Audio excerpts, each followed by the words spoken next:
Hello, hello. I'll give everyone a moment to connect to audio here. Hello and welcome to the Brooklyn Rails 1312th New Social Environment.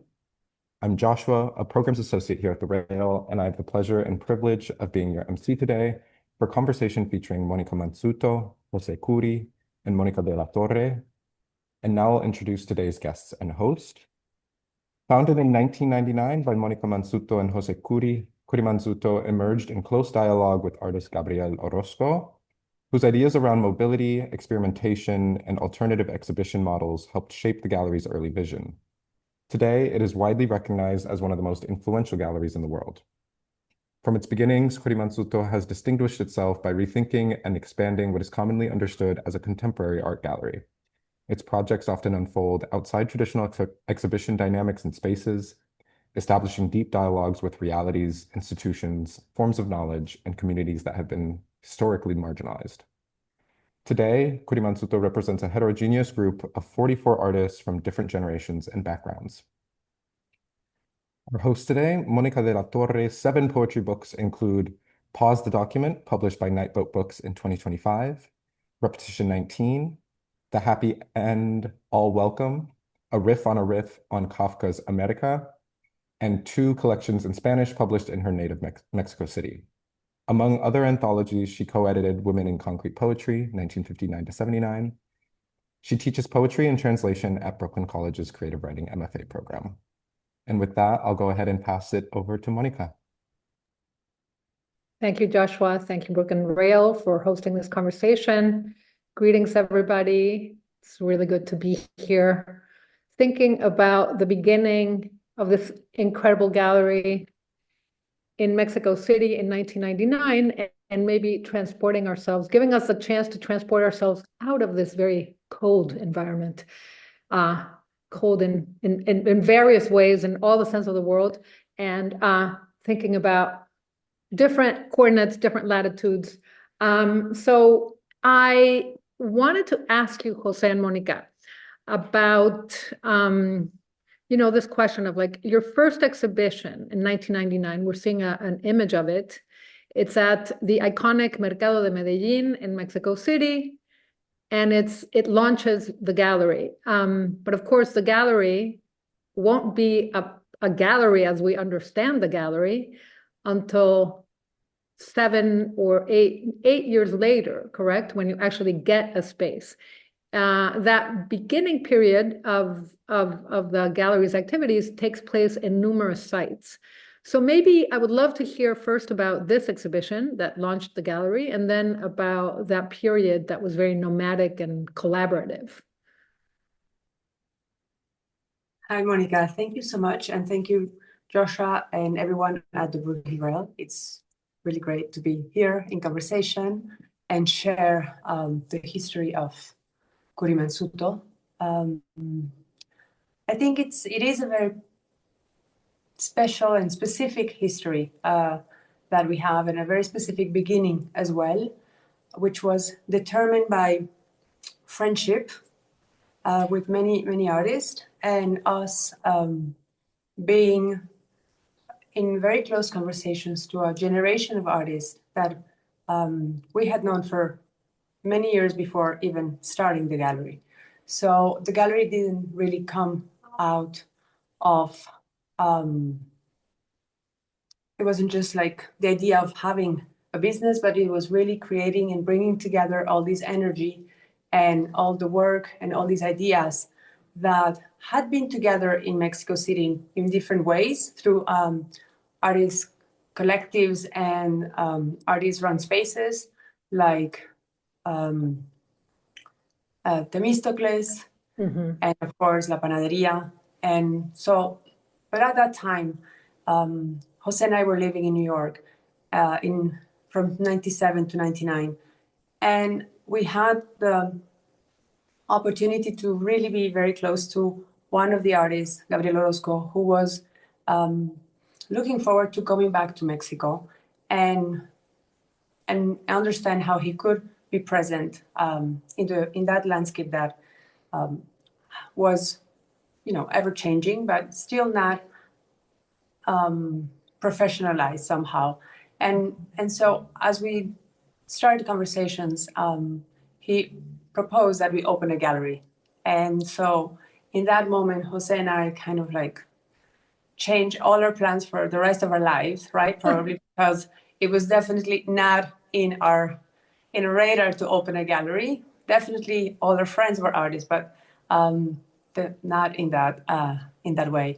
And so I think that triggered multiple conversations with a generation of artists that were the grounding artists that were there since the very beginning. And it was also very important that the idea of not having a fixed space. And for that, we thought, okay, let's break all the rules that come with opening a new gallery, or the idea of the Y cube. And so that's when the idea of having a show at Mercado de Medellín was somehow the best option for us to present ourselves as a group of people that we're going to start working together and really taking the streets and taking the spaces and really becoming part of that reality at that moment. Well, and José Kuri here, and thank you, Rook and Rail. Thank you, Mónica de la Torre. I think by following Mónica, I think the gallery starts from a very specific context in Mexico City, which is, there was we wanted to do the gallery because of the artists. We never thought of doing a business. We never thought of doing even like a gallery. There was barely an art market, so that had nothing to do with the decision, but probably exploring ideas with the artists. So if you, so then the idea was, then why open a space that we have to look after, that we have to pay a rent, that we have to work with the space? Why don't we, what was very interesting in that moment in Mexico is artists were working in a very free-form way. Just doing shows in their studios, taking over different places that in Mexico, you don't have to cut that much red tape to do it, right? Mm-hmm. So let's continue with that flux of things that is happening and just try to give it shape. So that's what first, also, and I'll be very honest here, is we don't have the money to pay a rent. That's also a very practical thing. Mm-hmm. And if we have a little bit of money, let's put it into the artists, in what they're working on, in their ideas, producing whatever they're doing, or even let's start traveling. We're thinking this moment would be, it's 1999, so it's more or less pre-globalization. The landscape of the art system or the art industry or whatever you want to call it, art world, whatever you want to call it, was completely different to what we have now, or very different to what has been happening in the last 15 years. So we also had to travel, right? Because it was not that connected. So we thought, also why being just fixed to a space that we have to be looking after, we have to reach out, right? Mm-hmm. So that's, the idea to do the first show in the market just came as a very natural way. We used to they have a fantastic food court, they're called, and it's a fantastic place full of life, and we just rented 2 stalls there, and all the artists made works with whatever was around. So it had a full relationship with the context. It was not imposing any different, and also the prices were exactly the same as what you could. Even, for example, buying a work by Gabriel Orozco was the same price that you could buy that piñata hanging there. Yeah. So we also play with those rules. Yes. And that's the name of the show, right? Like the opening show was Economía de Mercado. So market economics. Really playing with this idea. Yes. And also, and also we made it only a one-day event, which was also important in terms of like having there we are. Setting a time And there were only very few rules. The rule was that we were not going to do an invitation, so it was just like calling people and Word of mouth. word of mouth.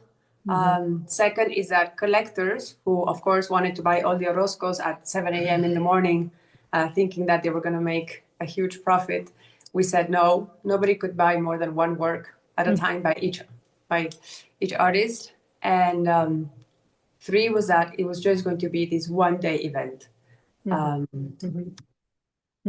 Yes, it's the playfulness of a lot of your exhibitions and just the way you work, the nimbleness as well, it's working on so many different levels. So I'm glad you mentioned the title of the show, because Economía de Mercado, of course, it's market economy, and one thinks of neoliberalism, right? But of course, here it's the economy of a market, this market in particular. And then the rules that the artists made the art with the materials available in the market, right? So no outside stuff. I was very curious, are any of these works still around? Do they remain? Yes. Oh, I think. Yes. Oh, Quite a few. Probably all of them. Yeah. And I don't know. I mean, Gabriel Orozco's works were shown at his MoMA retrospective. Right, That of course. Ortega's works were shown in all his survey exhibition at museums, so they all exist. Yeah. So that the beautiful photograph of Gabriel's with the tuna can on top of a watermelon, is that from this exhibition? That's from before. No, That's from before. Yeah, that's a photograph that Gabriel took in 92 or 93, probably, in a supermarket in New York. I see. Okay. Yes. Yes, and then also just on another level, the Economía de Mercado, it seems playful and fascinating that when you decided to start this gallery, Jose, you were here studying. You're an economist by training, correct? Unfortunately, that's correct. And were you studying economics here or international relations? I was doing an MPA program at Columbia University. Yeah.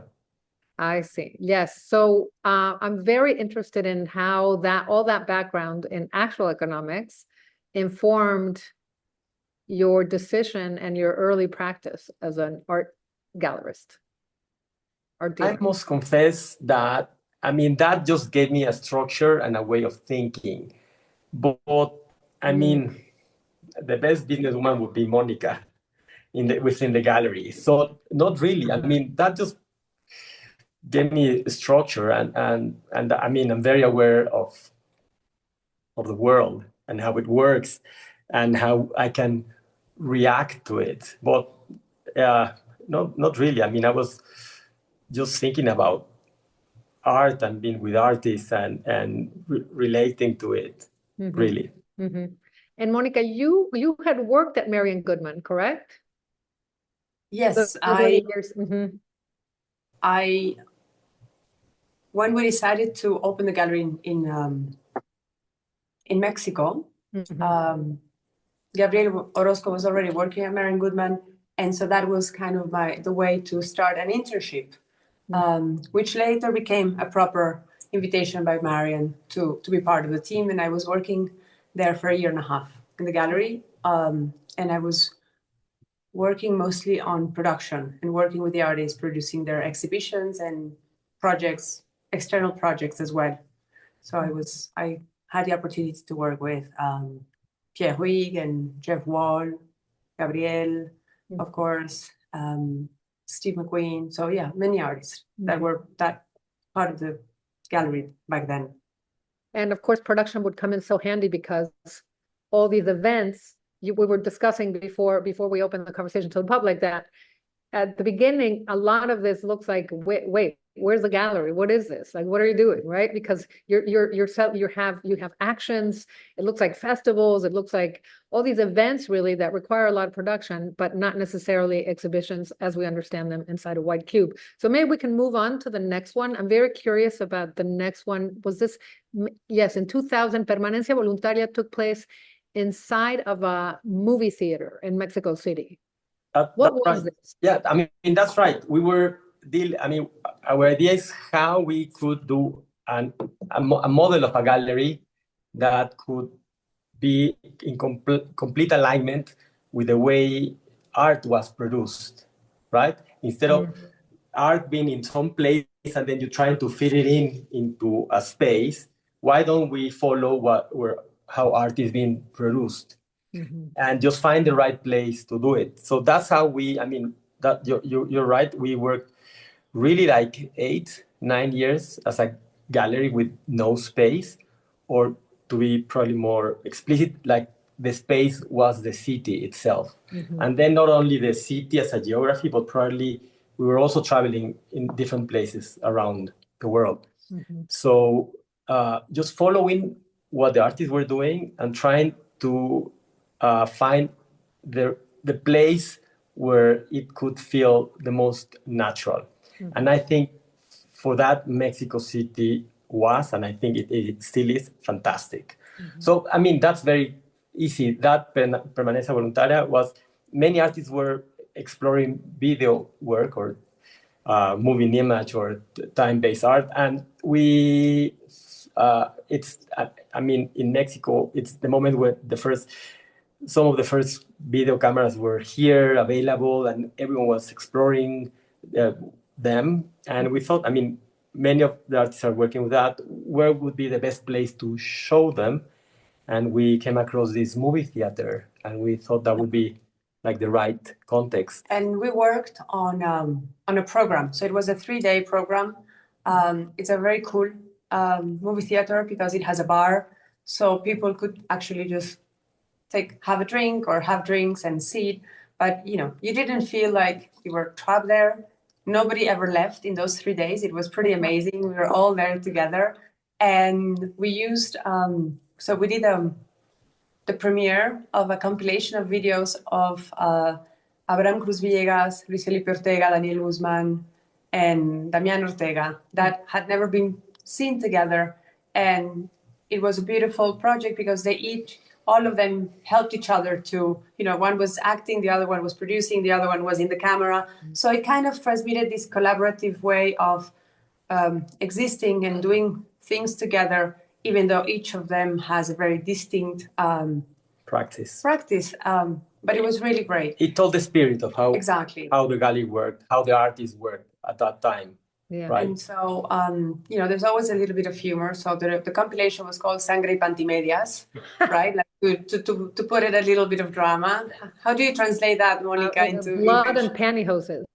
Exactly, just to add a little drama to it.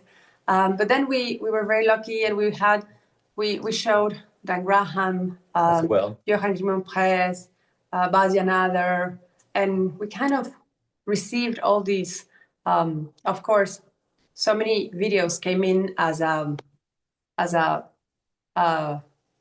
like almost guerrilla style, right? We never asked permission to show them, or we never paid any rights to show it. So anyway, it was just that way of like really allowing yourself to be in a space, to create a space where we could do anything at any given time. With whoever we wanted. And, the first 5 projects of the gallery were all collective, were all group shows. And so that gave us this incredible moment of these opportunities to stay together, to discuss ideas together. Also at a time when most of these artists were all living in Mexico City. I think also when we moved to another space is when artists actually have, some years have passed from the gallery and they start to move also. They start to travel to Berlin to residencies or to other places. And so it is no longer possible to take over the city in the same way. So we took all these years really respond, and this moving around together really responded to reality, which was we were all here in Mexico City. The social context. And this social context, this very specific situation, is what gave us the freedom also to imagine, to talk, and to bring together. Most of them nothing was for sale, really. There was no, it was a very... It's interesting, it's how to operate a gallery with 0 costs somehow. So, yeah. Right. So it was pretty incredible in that sense, and energetic, and I think that stayed over the years. Some spirit still is there when we still take over the streets of, and we'll talk about that later, I'm sure. But we still get out of the gallery from time to time and try to take over other spaces. Yes, absolutely. So maybe we'll go there, but I just want to mention something about like your modus operandi, the guerrilla style approach, right? So bringing these canonical works of video, right? Like Bastien Adair or Dan Graham, and then putting it in the context of Mexican art production and making no distinction or establishing no hierarchy between those works and the works that are being generated by the artists we work with, like Abraham and Luis Felipe Ortega, etc. That has a profound impact on the scene. So as it works strategically, but I really think that the vibrancy and the liveliness of what you were doing and just like putting everything together, just like really modifies the terms of this relationship between the so-called metropolis and the periphery, so to speak, right? So you were really doing that, perhaps without being, as I said, like super strategic about it. Oh, absolutely. We always thought we were at the center of the world. And you know what? I think you were. Mexico City was such an incredible, and it still is, you know, but it just those years of the creative fermentation and synergy between everyone were just incredible years. I mean, the fact that you came out of that is and I think also information circulated very different. If you, I mean, now you can open your laptop and check a video for Bajanader, but at that time it was all impossible. It was word of mouth. I remember even the time when we had a book and we had to exchange hands, like each one will read it for 2-3 days and then you pass it around, which is now completely, I mean, it's unthinkable of that moment, right? Exactly. So maybe we can go to the next image. Oh, and I just want to say Permanencia Voluntaria is a very great, you're so good with titles. It's a great title. Because of course, Permanencia Voluntaria is what they would have at the cinema. Once the movie's over, you can stay if you want. And only on Wednesdays, though. Again and again. Only on Wednesdays. Yeah. Only on Wednesdays? Yes, that was Permanencia Voluntaria was a Wednesday thing. So you could go to the cinema and stay inside the cinema all day long without having to repay the ticket or any other. I love it. Yeah. Amazing. Damián Ortega, this took place at the parking lot of La Mega, La Comercial Mexicana, which is another iconic supermarket. And this was an action in 2004. So by then, the gallery has been around for 5 years. Tell us about this action. I mean, the Volkswagen is, again, like super iconic. Yeah, I mean, it's still continuing the same idea of not having a space, and we're looking out for different places. Then we are starting to focus in solo projects, probably at 5 years after, and Damián had this idea of, I mean, he's always been interested in the idea of the mythologies of Joseph Campbell, reading Joseph Campbell. And this is the mythology of the white whale of Moby Dick, and that's his own car, which is his black white Volkswagen, which resembles Moby Dick, the white whale, and just the idea of taming it, right? Or taming nature, taming the white wild beast, or taming machine. And it was really, I mean, a beautiful project. I don't know how we were able to secure a permit by this big shopping company, and they gave us this is like really, you had to go like 5 or 6 stories underground. So it really felt like going into the grounds of the world. And there was a live band playing there, super loud, Led Zeppelin, Moby Dick. And so it had that, I mean, it was, like going into this secret ritual. Right? So I think many of the projects we did had that and you had to be there and not to miss it, right? So it was also word of mouth. I mean, I must confess also that it's not the time, obviously, of iPhones. So our documentation is very limited of whomever had a camera. I think these were even scanned from slides from the hectachromes. So out of all these probably 9 years, we have a few photographs. We also were not conscious of documenting or that much or very much conscious of what we were doing, right? We were just really enjoying the moment. I mean, if you can see, it's even hard to see things that you can sell, like commodifiable objects of art, right? But that's the beauty of operating almost in a zero-cost gallery. So I think that was wonderful about being in Mexico. That was not I mean, really, we could live out of thin air and have a wonderful life. And I mean, and continue doing this we worked with no space 9 years, which also might be unthinkable of this moment in the art world, right? Yes. Well, let's move to the next image because I think yes. So now here you've made the jump to a gallery. So what exactly prompted you to make the decision to settle down and get a proper space? And then we'll talk about the show. Yeah. We opened this space in San Miguel Chapultepec in 2008. And as I said before, I think it was the time when so many of the artists that were living in Mexico started to travel abroad. Right.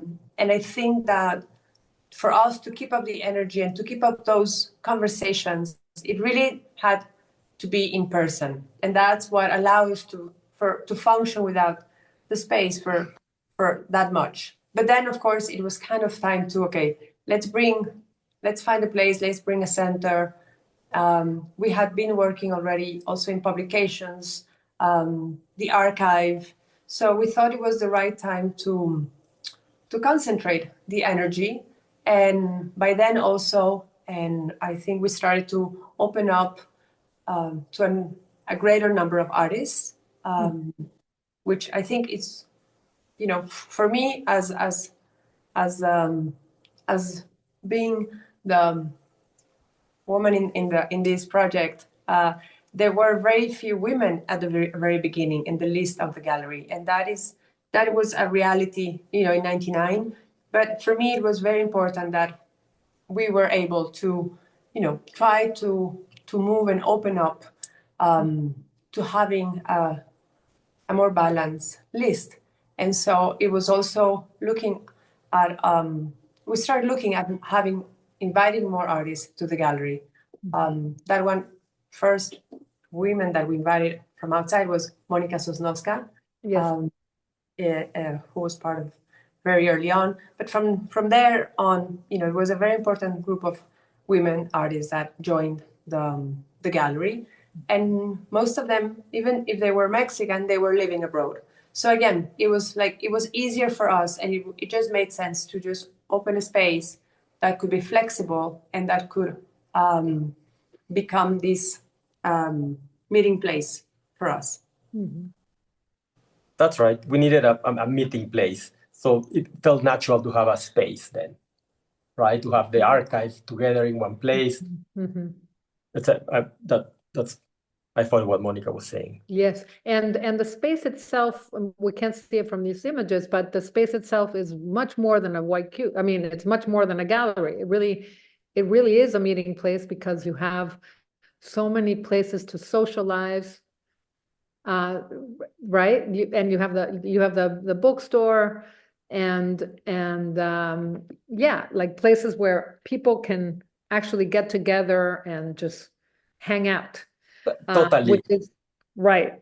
Totally. That was the idea. How can we do a gallery that could be in Mexico City and nowhere else? It has to be very particular of the place where we are. So yes, it's full of open patios and garden and probably The bar. I mean, for us, not even probably the showing space is the most important, but we have a full bar at the back. And that's where conversations, parties, dancing happens, and that's where real interaction within the artist, right? Is there a grill? Am I misremembering this? Is there a grill in the back? We also have a grill. Yes, have a grill. We also have yes. So that's right. It's a very flexible space. It's not about just contemplation, right? I mean, there's a lot of space just to hang out, to be there, and that's very important. That also that this gallery space, it's from Mexico and nowhere else. And the gallery, of course, then becomes more international in a way, right? You start working with a lot of international artists, and here in this one, Los Teatros de Saturno, you're working with Adrián Villarrojas, who's an Argentinian artist. This is an extraordinary exhibition. I mean, I can't imagine what went into the production of it. Like, can you tell us about it? Yes, Monica can. But I'll tell you. So we moved into this really beautiful space, right? But what is important is not the space, but what happens inside. So that's why with every exhibition, we're trying to go to the extreme of what this space can give. No, to really stress the space, because it's not about coming in and saying, no, this is a beautiful place. It's what is happening there, the ideas that are being produced there. Yes. So then Adrián Villar came with this idea. Yeah, and I think Adrián, much of his practice is also to always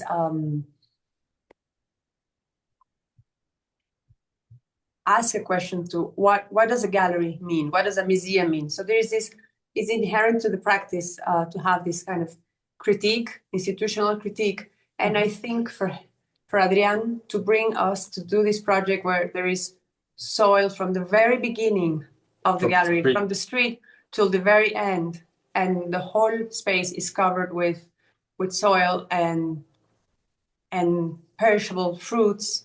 And of course, there's lots of details there that we don't see in the image, but there was tennis shoes, there's jewelry, there is a lot of it happened in a different studio as a team. And I think Los Teatros de Saturno also refers to this practice of Adrián, who is for me, he's kind of a director, a film director, a theater director, and he imagines these situations in which collaborations are very important with his team, and they create all these different installations, but where every aspect is so important. And so this was like a ¿cómo dice un campo de agricultura? Like a field of agriculture field that was so alive, right? Like we had to live with the rotten fruit. We had to live with the flies, insects, with everything that everything looked so beautiful at the beginning, and then it starts changing, and that is part also of the process, and how we live with it, and how we embrace change, and how we understand that an artist is also that. Art is also that. It's not just this preciousness. The preciousness is in the idea, of course, for us. But yes, I think that by allowing the artist to use the space in whichever way they think is the best for them to really transmit their ideas and to really experiment in their practice, I think that's the most valuable aspect for us of working with these artists in Mexico City. And of course, when we bring artists from abroad, is what do we give back to them? What they bring their ideas. We know why we invite them, but what do we give back by being in Mexico? And I think that also, once we understood it, that really also kind of shaped every show. Yes. Just thinking of the images that the audience has been able to see, there's this fascinating dynamic where the art goes out to the street, and here the street comes into the gallery. And so, of course, the gallery is a container. It's an incredible container, but you're kind of like always pushing at the boundaries, no? Like it's like you're containing the uncontainable to a degree, or providing in many instances, in many of the shows I've seen there, like it's work that it's ephemeral. Some of the performances that were part of Autoconstrucción, Abraham Cruz Villegas' Autoconstrucción, or performances. Then I was also a beautiful exhibition that has stayed with me actually. I saw right before the pandemic, it was actually in 2018, Oscar Hagerman's Sillas Mexicanas, an exhibition of chairs that was so beautiful and so quiet, right? Just these beautiful Mexican chairs in a circle. And then of course, then we have examples of the OXO. Yes. Maybe we can move forward. I think that's what's next. Yes, here we are. So again, now bringing OXO, for those of you who don't know, it's Oroxo is the name of the exhibition, but OXO, the store, is like a 7-Eleven, and they're ubiquitous, right? They're all over the city. And you brought one into the gallery. Tell us about this. Well, I think,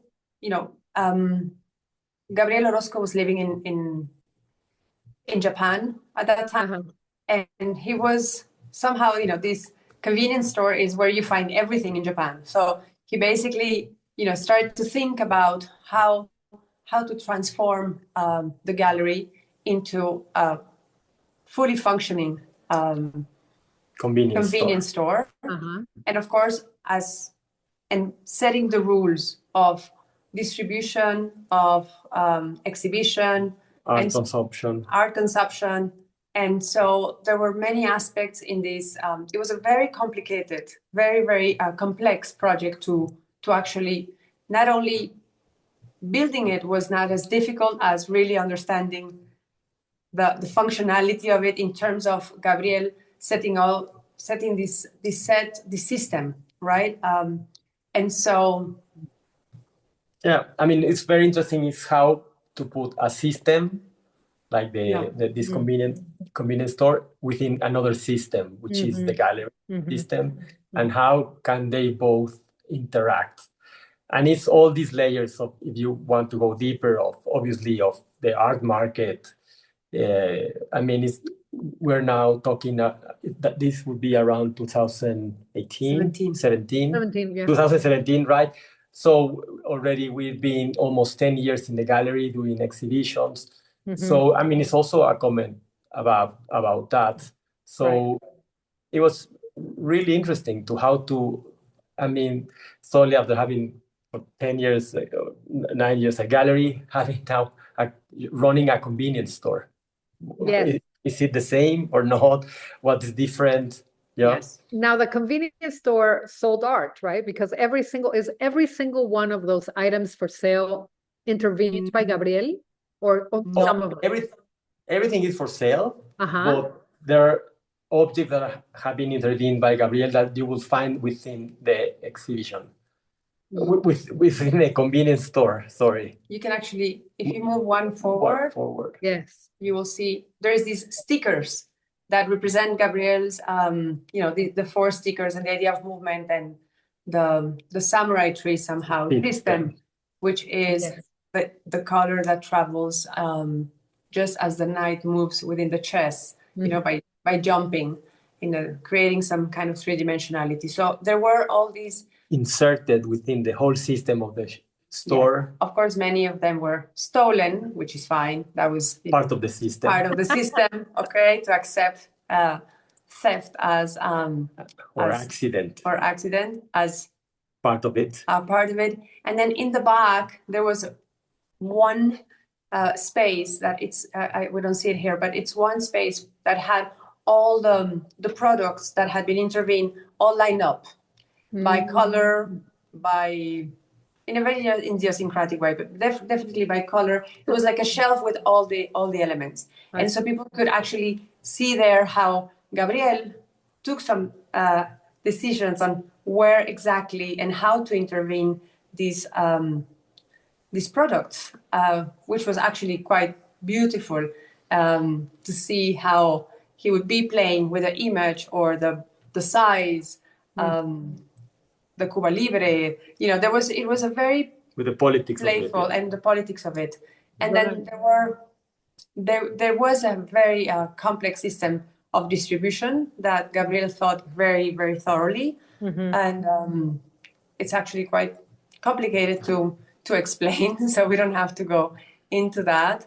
But it was the first show that became viral. I think it was interesting because at a time there was this guy, it still exists, his name is Luisito Comunica. And Luisito Comunica came out of the subway station and walked to the gallery and kind of came here.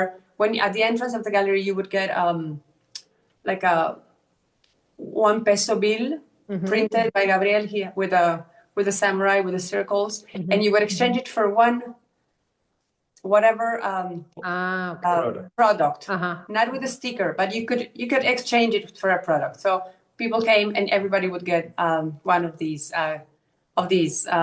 peso banknotes that are actually still now circulating in different auctions and different places. So they have inserted themselves as this kind of souvenir or whatever. But anyway, this show became viral, and it was the first time in the gallery that we had 30,000 people in 30 days.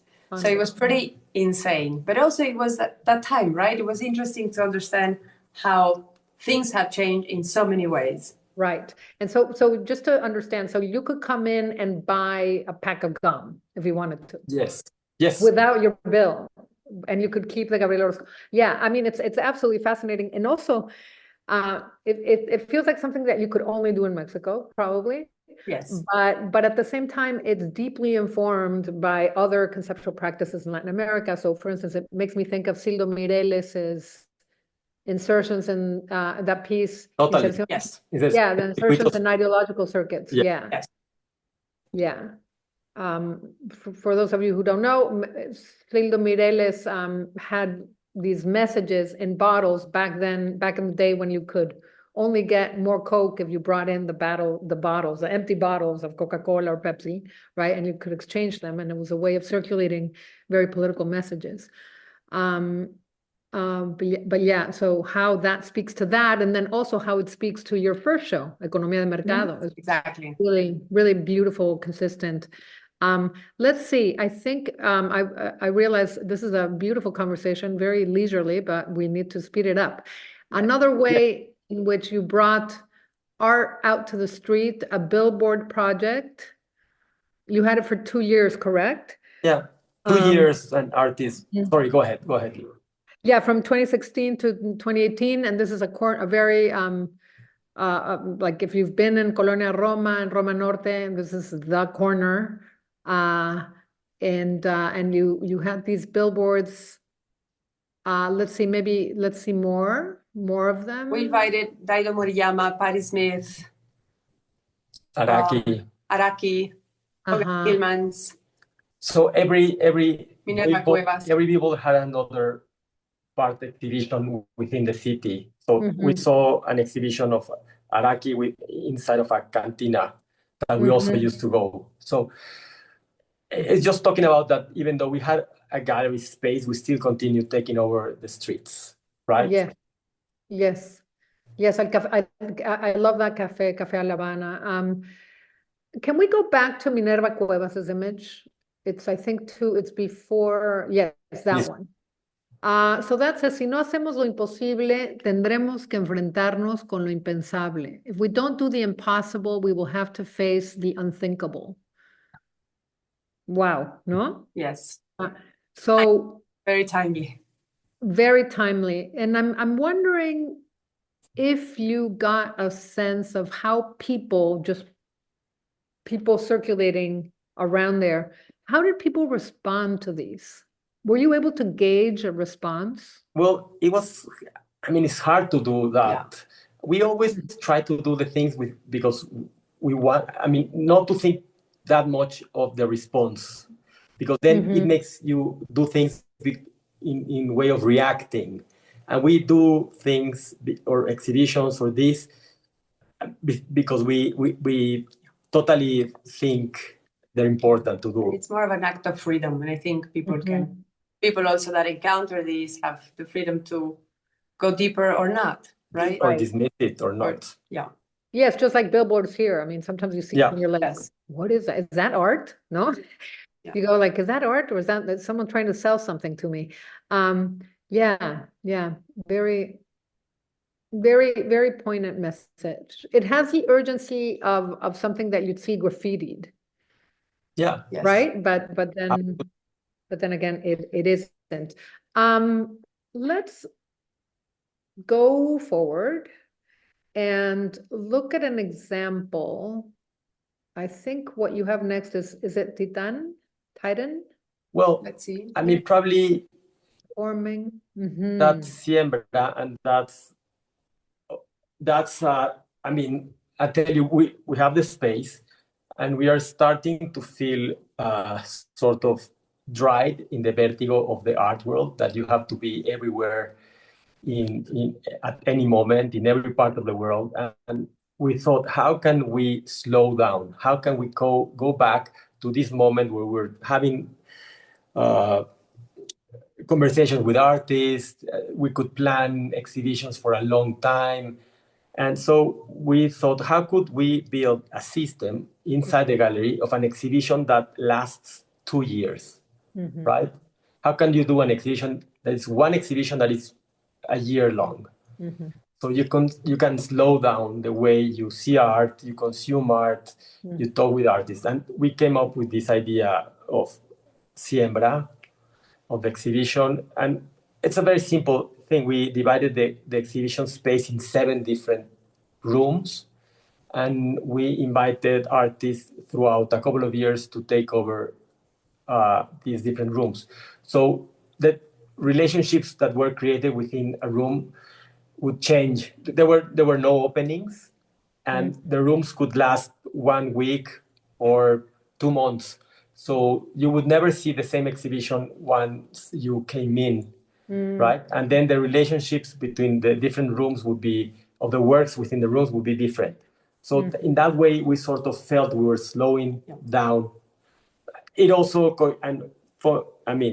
not funny enough, but it coincided with the pandemic. Right? So it was a beautiful way to be together during the pandemic, which Mexico was not. Museums were closed. All museums were closed. So the gallery was able to open, and we were able to become a gathering place with all these different rooms interconnected. There's 7 rooms there, and we invited artist collectives, galleries, artists from different parts of the country. It was very local. Different generations. It became very local, of course, because nobody could really travel that much. So it really created and it opened up this very diverse, intergenerational, interdisciplinary group of artists, poets. Well, we gave spaces to other galleries, for example, that couldn't run their own spaces. So we invited other galleries to take over. So it was very dynamic, very local, and very generous, and very important for us. You know, we learned a lot. Yeah. From all the artists. Yeah. And at the time, so it's 2020. By then, you already have a space in New York. We had an office in New York. You had the space at the Upper East Side? Yes. Yes. So can we talk a little bit about what made you decide to branch out and have another location here? Totally. Yes. When we opened the viewing room in New York, it really responded to a more organic situation where we started. We invited a director in New York to work with us. We wanted to work closer to institutions in the US, and this person, she would help us somehow work without a space first, and really travel around the the country and, try to work for the artists, try to find exhibitions, and of course, spreading, working in a wider way about the program. And so, but then again, the space kind of was needed. It was important for her. And then we also had another American director here in Mexico who wanted to move back to New York. So at the time, that kind of all made sense. It was kind of like having a small team. We said, okay, let's open the office and let's test the waters on we can do some shows there and we can just start having a presence. And that's how it all started, really. It was just a quite organic and kind of simple, and then the artists really loved the space. It was small, so it didn't create any anxiety to them, or that they had to fill a space, or that they had to do something grand and major. But it was really like a space that had a very good way of us to share what we were doing and have conversations. Mm-hmm, mm-hmm. Can we go forward with the slides? Yes, so as Siembra is happening, and you have the office or the viewing room on the Upper East Side, during the pandemic, you had this incredible this incredible program. I don't know what to call it. It's really not an exhibition, right? It's a program in which you took these phone booths that were about to be retired from the streets of New York City. Some of you might remember them, and maybe didn't notice that one day they were all gone. And you intervened them by having artists create the posters that were alongside them. And they coincided with not only the pandemic, but a moment pre the election of 2020, that super momentous election we all, those of us here, like, it was so hairy and we thought Trump would be back, and of course he is. This is Patti Smith's piece. It's in our hands, vote. And I just want to commend you for this incredible program. This project you brought all that energy back. It was, I think, the first thing I experienced during the pandemic, during that time, that felt alive. I would go to museums and they were totally empty. And this was just like, that energy was so vibrant and everybody was thrilled to be there. You had, we all gathered at the Cosmic Diner, right? On 6th Avenue? On 6th Avenue. Outside. Yeah, that was really, really amazing. So, yes. Is how could you do an exhibition at that moment? And you couldn't do, galleries were still closed at that time. So we thought, let's do an exhibition on the street. I must say that this is an artist's idea. It's Damian Ortega's idea in collaboration with British Soccer. And they had the idea, how could we use the street? So we use the now that they don't exist anymore, all the phone booths. So how also you insert into another system, right? And yeah, that's how it all happened. These are all spread out. I think there are like 10 blocks around, something like that. Yes, from 52nd to 56th or 57th, there were 12 of them. And then in the main plaza, there was a plaza on 6th Avenue also, in between these streets. And then we had Yvonne Rainer company perform this beautiful piece also. And it was also their first time to go out, to be outside and dance. So it was very liberating. It was kind of, it was very important to feel that we could still gather, we could still enjoy, we could still talk. Be together. And just hang out, right? It was so, we had become so afraid of hanging out, right? And so this was very important to us. And I think Damian was genius to really understand how obsolete these sculptural elements, right? We're starting to be. We're going to soon to disappear, and they disappeared very soon after. Like after 6 months, all of them were removed. So it was like a matter of time, and he really captured that moment. Was it difficult to get permission to do this? Like, how did you negotiate the city authorities? Or Well, we had Yes, to. it was a lot of In Mexico, would take probably a couple of weeks, and in New York took a few months. a few months. Yeah. But we were able to do it. Yes. Yes, well, maybe let's look at the next slide. I believe that's now, yes, Todos Juntos, November 11th, 2022, the opening show for your new space in Chelsea. Of the New York Gallery. Yes.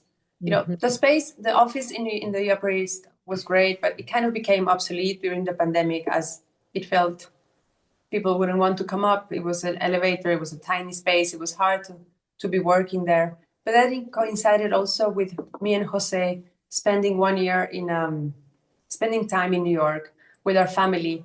And we thought our kids we were right with the kids right before the pandemic. So they went through the pandemic. So by the time the pandemic was somehow over, we felt that none of us have really lived the New York that we thought we wanted. We were going to leave for 1 year.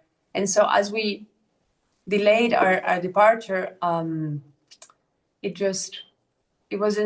Came clear that it came clear that maybe we should just stay and commit to a larger project, to a space, to having a gallery space that would allow the artists that don't have representation in New York to have representation with us. And so that's when we took over this space in Chelsea. And the first show, because we wanted to be together, was called Todos Juntos. And every artist in the gallery, they all came to New York, which was pretty incredible. So again, that energy of all of us having the opportunity to install together, to get drunk. I think we did probably one of the best parties ever in the last 10 years of the party. I have to say. I have to agree. We drank 120 liters of tequila, which was kind of incredible to see also on the dance floor, the directors of all the New York museums dancing with all the art handlers and all of us were. It was really like people. I remember some friends saying, "Okay, this feels like the old New York where we can all get together and enjoy." And thank you for not doing another seated boring dinner. So I was like, okay, let's do it.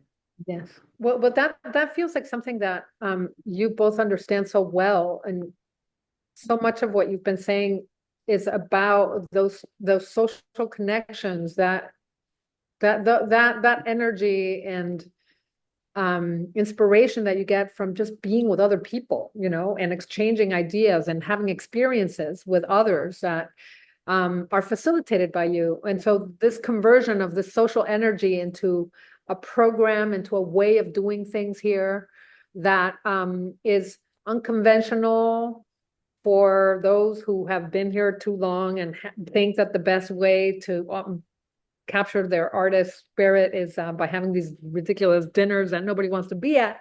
You've managed to translate that energy and dynamism and sociality into something that makes a gallery incredibly distinct and special. And so on that note, I wanted to ask you if you, like, once you are operating here and in Mexico, what changes, what have you noticed in terms of both ecosystems? Like what have you learned about the differences between the two? And how have you had to adapt to this new environment here? Maybe it's a very big question. It is a big question, and it is a question also that has been taken, that I still think that it's still happening, right? It's still a question, and there's still responses, but definitely, creating like the future dialogues for us, for example, which are these series where with each solo show, we create a conversation between the artist and someone that we invite, and either another artist or a writer. That gives us also the opportunity to kind of like become, to insert the fabric. I think that was the most important aspect for me and Jose, was that if we go to New York, let's make this feel as part of our project as much as it was, as Mexico is, right? That it doesn't feel just that it's a branch. And I think the fact that we spend so much time there and we try to build very strong ties to institutions, to writers,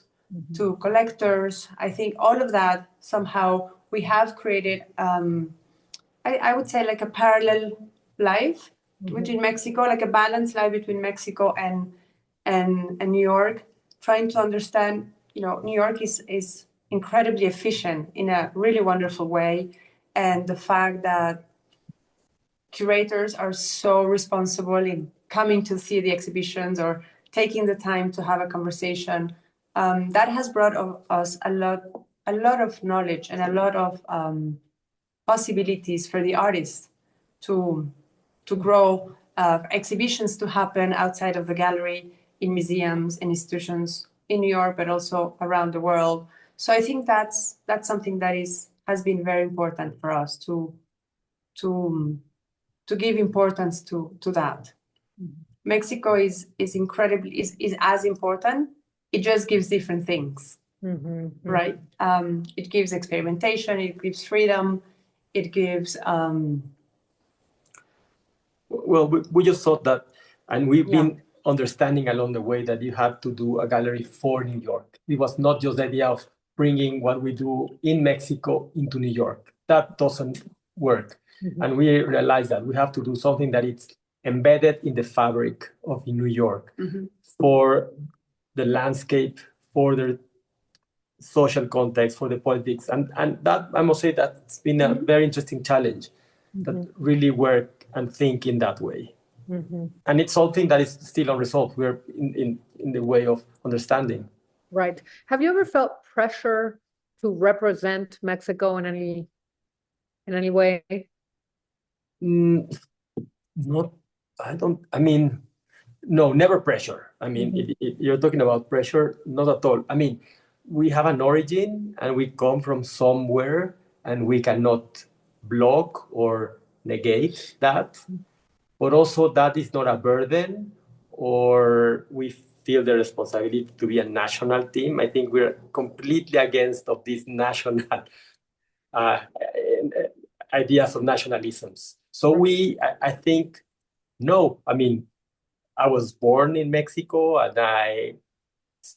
and my first part of my life was here, and that it informs how I think and how I act, but never as a burden or a way of representing something. Yeah.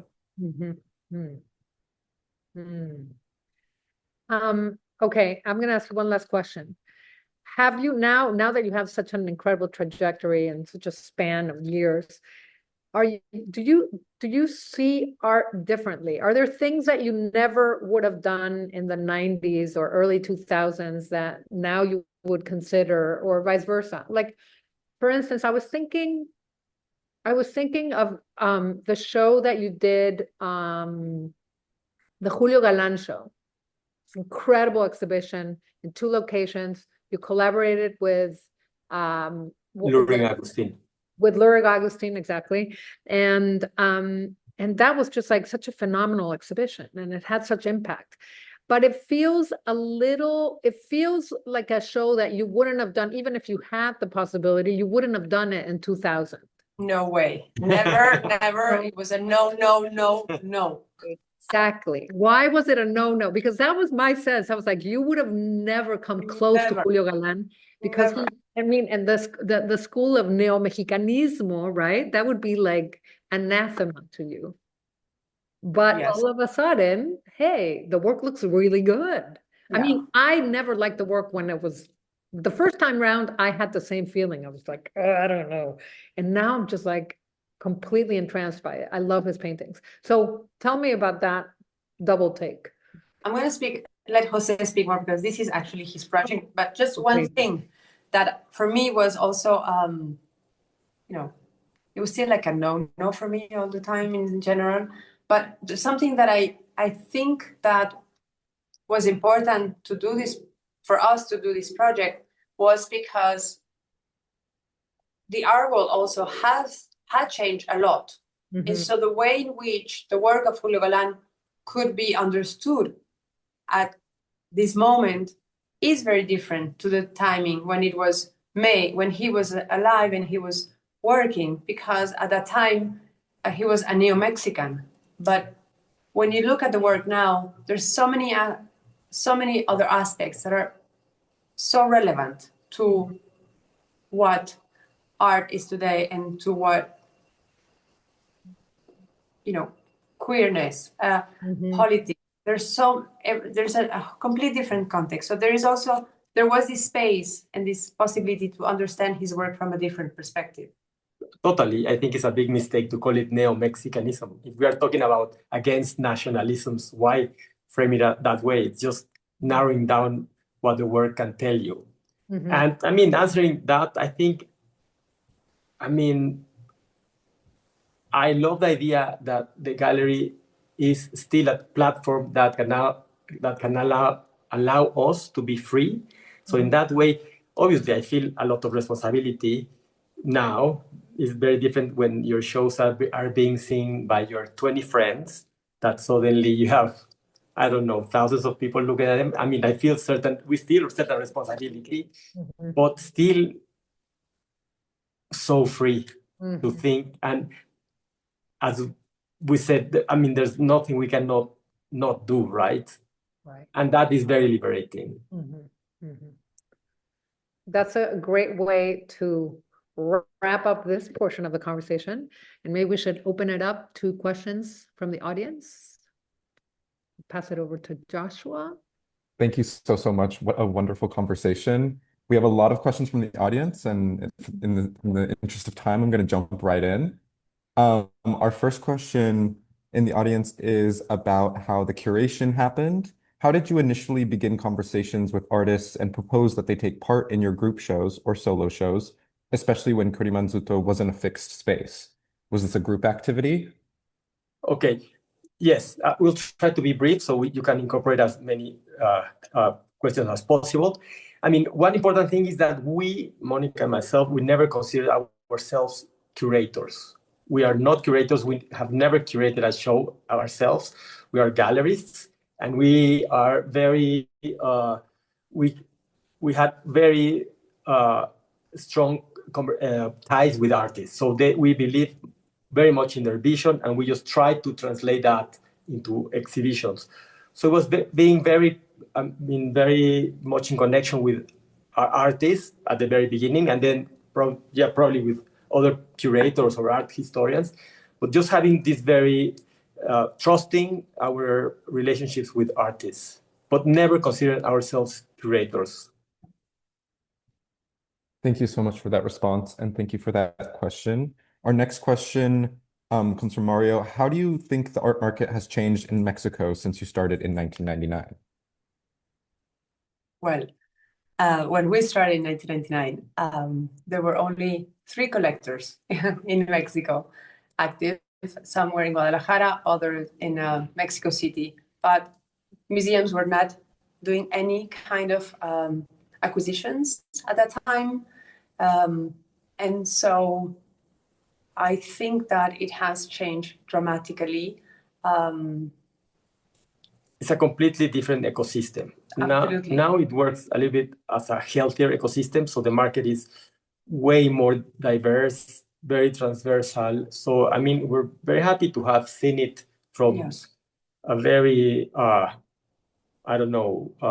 small thing into something that could cater to younger artists, to artist states. So it's completely different. It's very active and very exciting to be also in Mexico in this moment.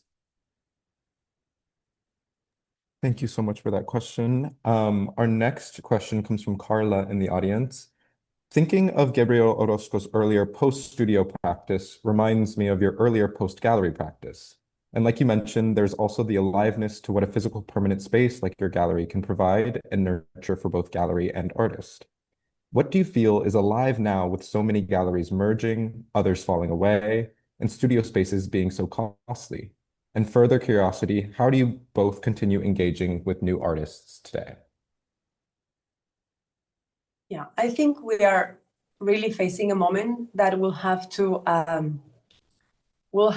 use a lot of creativity and a lot of find ways, like the ones we found when we started the gallery in 99. I think this is a time when the market became so powerful, so strong, so present and oppressive somehow, right? There is I think everything is changing very rapidly in terms also of how institutions can function, how a gallery can function, and how artists exist in terms of, and the pressure to belong to the gallery system or to the system itself. I think when we started, most of our artists had a job sometimes, or it was a very different moment. But I do think that by coming together, we always have been able to find a way to deal with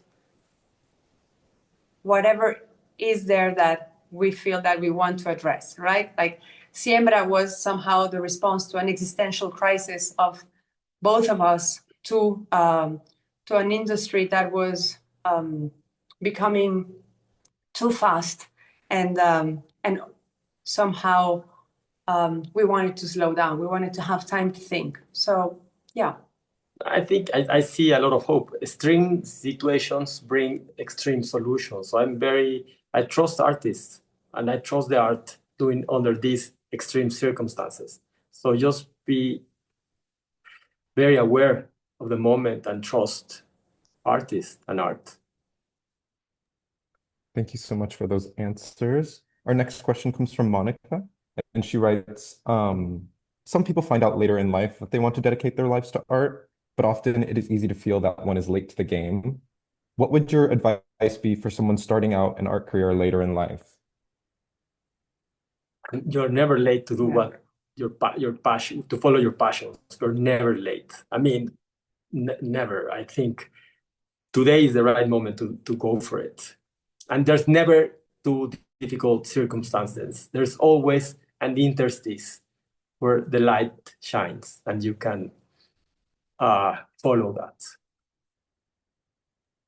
Thanks so much for that question, Monica. Our next question comes from Juan in the audience. Juan writes, how has the gallery pivoted into the digital age without compromising the interplay between art pieces shown in the physical space and the play between the streets and the gallery, which is by nature non-digital? Well, art is one of the few things that is still very much a physical thing, right? It's very hard to experience art through digital. So I think that's always already a way of resisting, and we love, video and film and digital work. It's not just being against that. But I still believe in the physicality of art, in its presence in space. And until one artist comes with an idea or with a very specific project that makes us deal with it, I think this is just a natural way to exist. It just comes that way. And our last question of the Q&A comes from Magnus in the audience, who writes, thank you for this lively conversation. I would be interested in how you envision the next upcoming decade with so many changes in geopolitical power alliances. How will it affect the global art world infrastructures?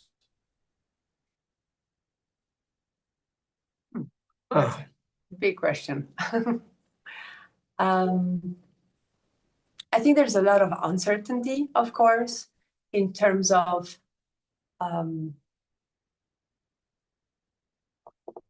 the political order, the sustainability of the projects and the exhibitions that are happening in such a vast environment, right? Because also the world has become so big, and all of a sudden when you think that you have you have understood one place, then all of a sudden there's another space that is now fashionable, and then the whole world moves. Like it's like we keep moving. We keep shifting places. I think there is also the hope that one moves around to find certain answers to situations that hopefully will bring something that we will learn from that, or that we will be able to continue doing what we're doing. But it is true that in this, we have learned not to react too fast. I think that we would like to take time to think and to really understand what are the real risks, the real opportunities, the politics of what we do. We did a show, we were not able to share it with you, but we did a show called Why Socialism in the Gallery. It was curated in New York, curated by Gabriel Orozco, and he invited a number of artists that dealt with the situation of that political, very political, specific moment. And I think that that's probably what we do. We like to deal with the things at this very precise moment and avoid speculation of the future, but really trying to understand ourselves as artists and understanding what we can do from the gallery. But yeah, I think, that's what I would say. Like we try not to speculate, and react too fast. Thank you so much for that thoughtful response. And thank you for everyone who submitted a question today. That concludes our Q&A. Thank you again, Monica and Jose, for such an everyone at Rook and Rail, and Monica. Such an incredible dialogue. It was great. Fantastic. Thank you, guys. Thank you, Monica, for being a wonderful host this afternoon. Thank you, Julia from Kurimanzutto, for their support in preparing for today's event. We'd also like to thank the Marion Bolton Kippy Stroud Foundation and Tiger Foundation for sponsoring our NSE program and making these weekday conversations possible, and for their support of our growing archive, which you can view on the Rail's YouTube channel. The Rail has been free and independent for 25 years. A donation directly supports our writers, production staff, and operations. Support our work through the link in the chat. And if you're available, join us Tuesday at 1 p.m. for a conversation with Pat Alesko and Dan Cameron on the event of Pat Alesko, Full Disclosure at Sculpture Center. And as is Rail tradition, you can now turn on your microphone and say hello and goodbye as you leave. Thank you, everyone. Thank you. Muchísimas gracias. Thank you so much. Thank you. Thank you. Congratulations, Monica. Can't wait to meet you. Thanks, at that man. meeting. Thank you, Monica. Thank you both so much. Amazing work. Buon lavoro. Nos vemos pronto. Pronto. Un abrazo a todos. Have a great day. Bye. Thank you. Bye, everyone. Bye.